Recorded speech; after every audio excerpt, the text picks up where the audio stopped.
Hello, and welcome to the next review on Foos Entertainment.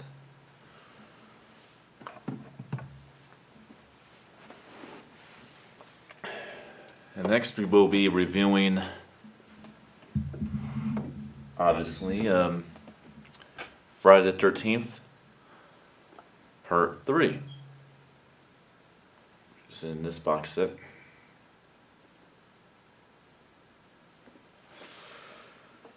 Friday the 13th, Part 3. Wish I might add I watched in 3D. Really shitty 3D, I might add. The old cardboard lens configuration of 3D. Well, the film still holds up quite well. Still, in a lot of ways, the definitive Friday the 13th movie. Give me a second here, people. I think that I might have a way to enhance this.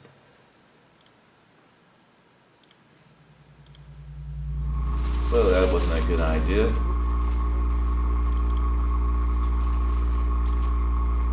Alright, let's turn that off because that wasn't such a great idea. Alright. Well, let's speak a little bit louder then. Yeah, it definitely holds up quite well. It's the definitive Friday the 13th movie, not just because it's the introduction of the hockey mask. It's the embodiment of how Jason is preceded in the movie. He just, it feels like Jason in his prime, as it were. Not really anything bad at all to say about his kills and stuff like that. To say this is Jason in a lot of ways as most innovative.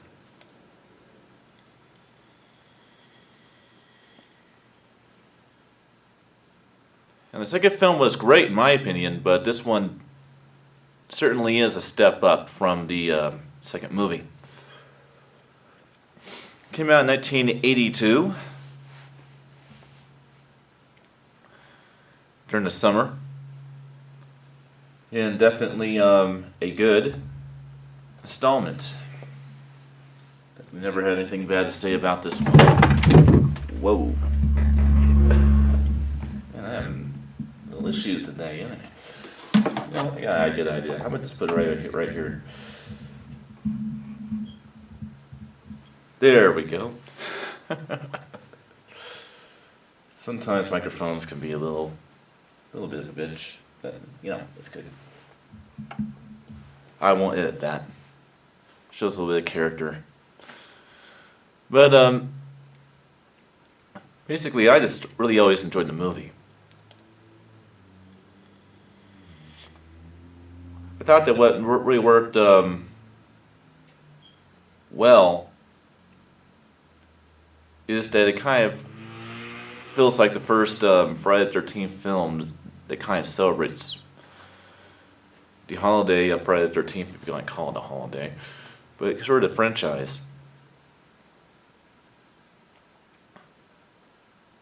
Very smart movie. You have a lot of wit and intelligence from a lot of the main characters, like our two leads, which would be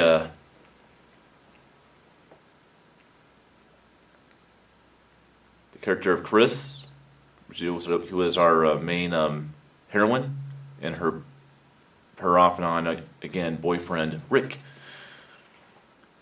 Very intelligent.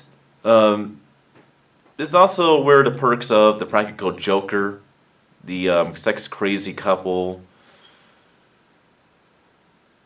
in the politically correct one, kind of starts in these movies. So this kind of sets up the formula in a lot of ways that's used throughout the franchise. That's overall my little opinion of the movie.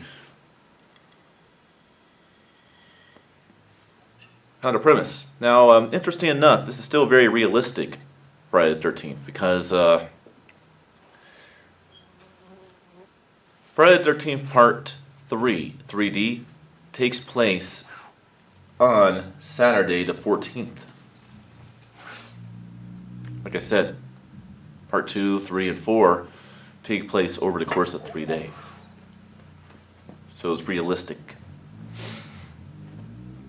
Being Friday the 13th part 2 taking place on Friday the 13th, part 3 Saturday the 14th, and final chapter Sunday the 15th.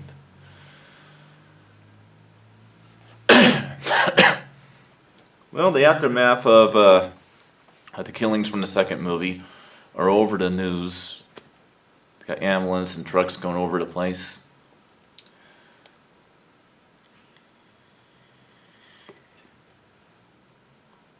On the actual night of Friday the 13th, which is where the film kind of opens up,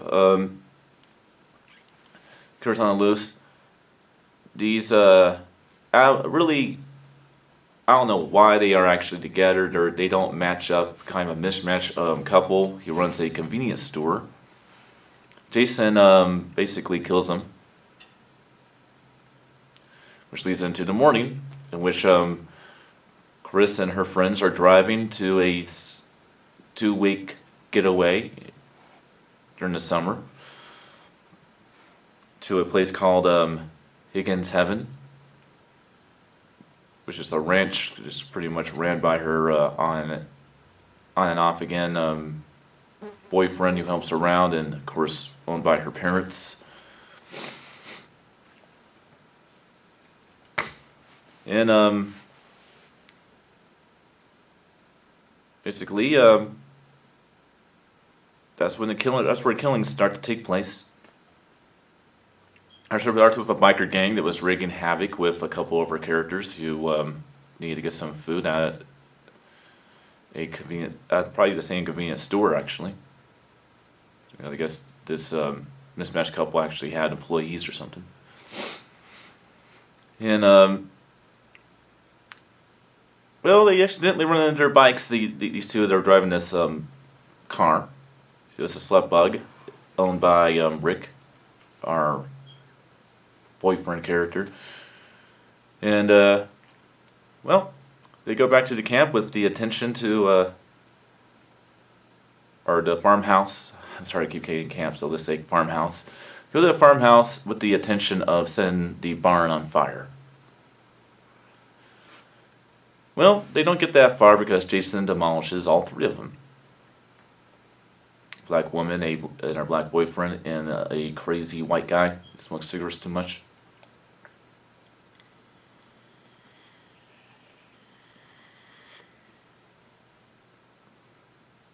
And basically,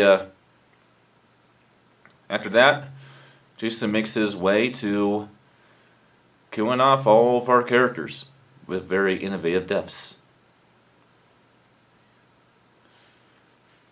This also introduces, the whole obsession with marijuana in these movies.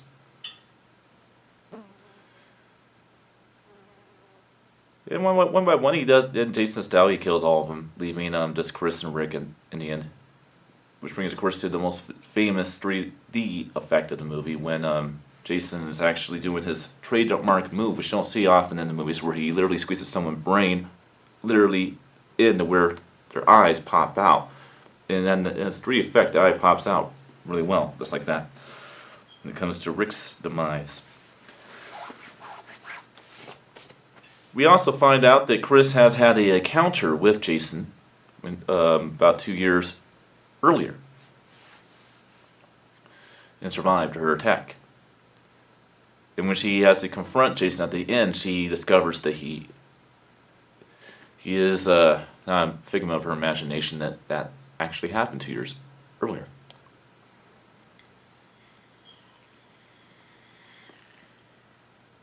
So for her, it's kind of a facing your fear sub-routine story in there. They even play homage to the first Friday the 13th ending by having Jason's mom in the dream sequence come out of the lake and pull Chris under when she gets into a cocoon at the end.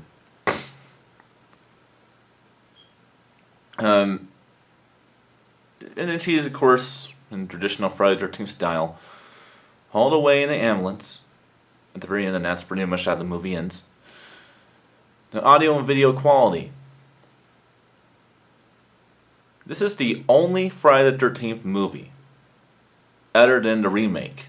It wouldn't be until the remake of it being officially Friday the 13th films, but there's actually 3 movies within the entire franchise that are in this frame. Friday the 13th Part 3, and Freddy vs. Jason in the Friday the 13th remake from 2009 are presented in 235 by 1 widescreen. This one was filmed in 235 by 1 widescreen for the specific reason of 3D cameras and 3D filming. So the 3D effects would actually have 3D depth and come off the screen quite well, and they did. I would say I would prefer a RealD 3D version of the movie, which would be made for Blu-Ray 3D, rather than having to wear the old cardboard bullshit glasses. But for what it was actually a pretty good 3D experience watching the movie.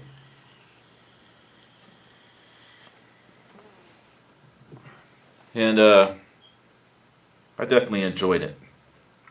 Audio-wise. Well, I would say that the audio of the movie was quite good.